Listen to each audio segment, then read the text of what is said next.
Thank you for the kind introduction, and first of all, thank you for inviting me to this event.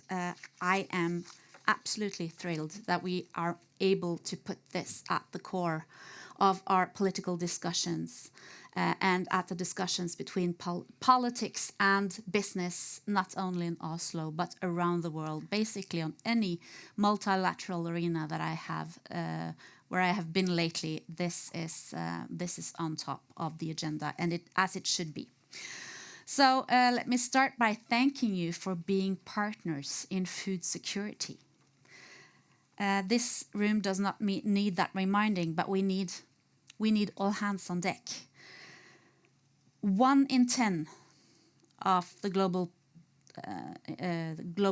population faces hunger. Estimates from FAO. 1 in 10. And the number is rising.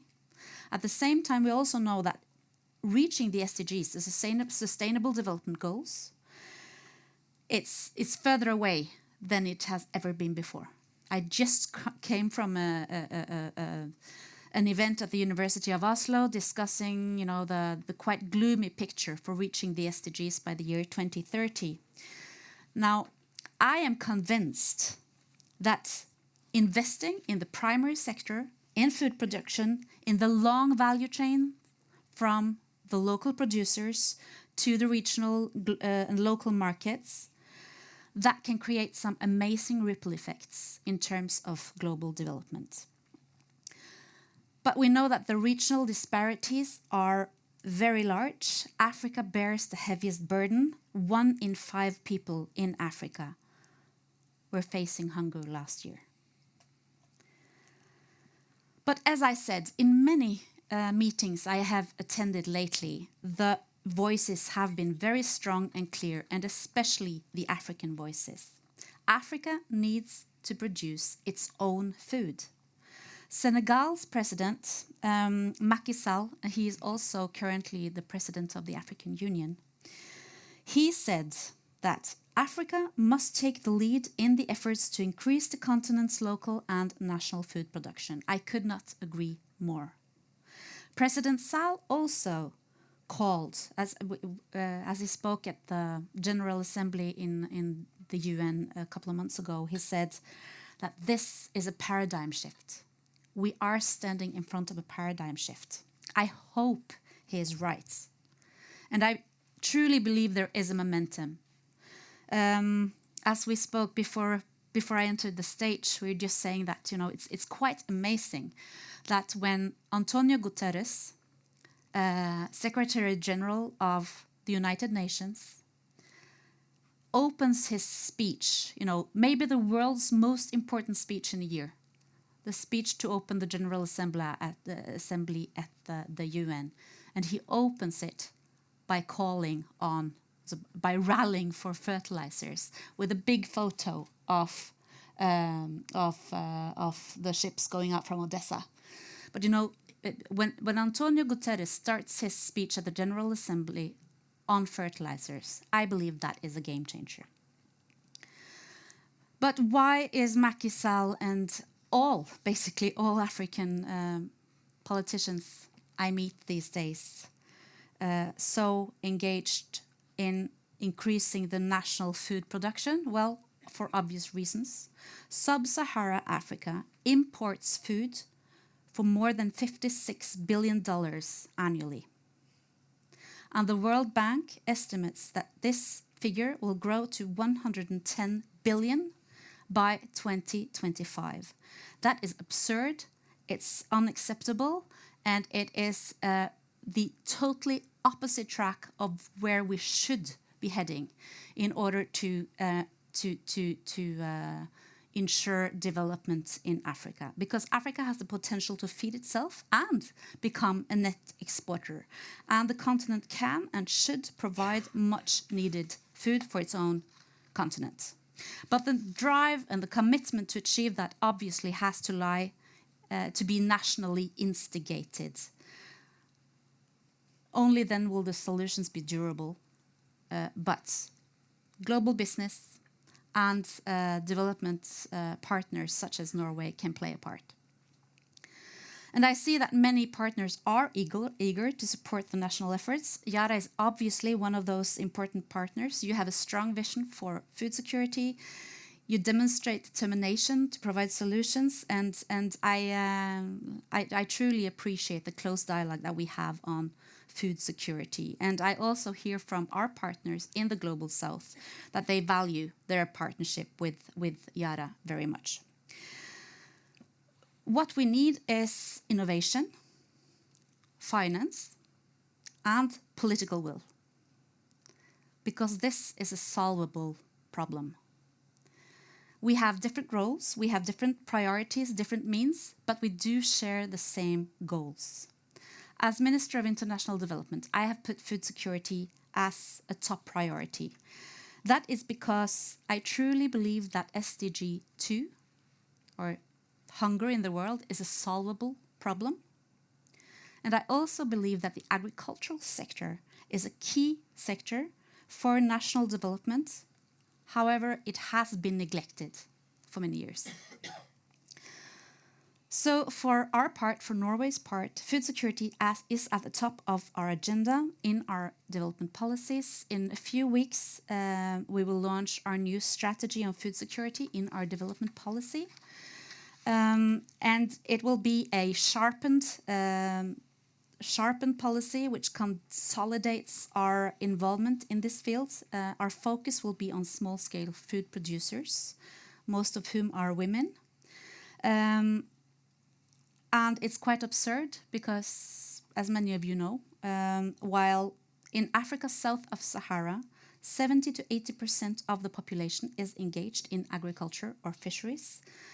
At the same time, these families are the most prone to hunger. The food producers in Africa are the most likely to suffer from hunger. So we need to strengthen their productivity, but we need to do that while we build local value chains and local markets. So our aim is to increase local and national food security while at the same time creating those ripple effects with job creation and value creation along the whole value chain. And obviously private sector such as Yara is essential to connect the dots. Turning now briefly to the connection or the interlinkages between food security and climate change. One of the main objectives of the Paris Agreement is to fight climate change in a manner, and I'm quoting, in a manner that does not threaten food production. Climate change and development policy cannot be separated. It's essential that we connect our efforts on food security with other priority arenas or areas such as climate mitigation and adaptation, as well as renewable energy. And we need tailor-made solutions. And Yara knows everything about this. Fertilizer companies know how the solutions can be created, tailor-made for local context, local resources. Fertilizer production is essential in that context. And the challenges of food production and climate change must be addressed in the UN climate negotiations. And I am truly thrilled that this has been put so high on the agenda of the COP27 starting up in Egypt next week. Unfortunately, I must say that there are many colleagues from African countries who are quite well, to put it mildly, realistic or not necessarily optimistic in terms of outcome. I see it as Norway's role to underpin, to listen to the clear demands from African countries at the COP, and basically that evolves around two priorities: food production, the role of food production in climate, and financing adaptation. We have come further on climate financing for mitigation. We still have to step up on adaptation, and that is something we try to deliver from the Norwegian side. We have a food price crisis today. Until now, the world has produced enough food to feed everyone. the distribution has been wrong, the price has been too high, but the food has been out there. One harvest from now, the UN says that we face a global food shortage. We have never seen it before in history. And availability of fertilizers, especially for small-scale producers, are at the core of that problem. Norway is engaged on several fronts to address that situation. We are collaborating with the US on the Global Fertilizer Challenge Initiative, which intends to optimize the use of fertilizers and reduce fertilizer loss. And as I said, our emphasis will particularly be on smallholder farmers in sub-Saharan Africa and stimulate increased public-private partnerships and supporting initiatives like the one on soil health and data use, which Yara is involved in. As you can see, this is a topic close to my heart, and I believe that I have overstepped my minutes, so I will skip some of the pages. And simply sum up.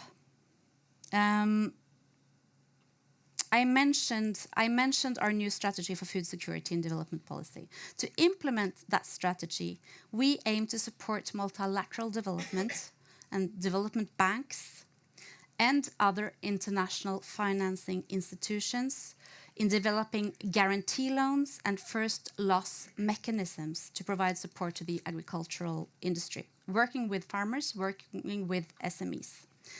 That should provide better access for farmers to source key inputs such as fertilizers. And I believe that collectively, in collaboration with all good forces, we can ensure larger harvests,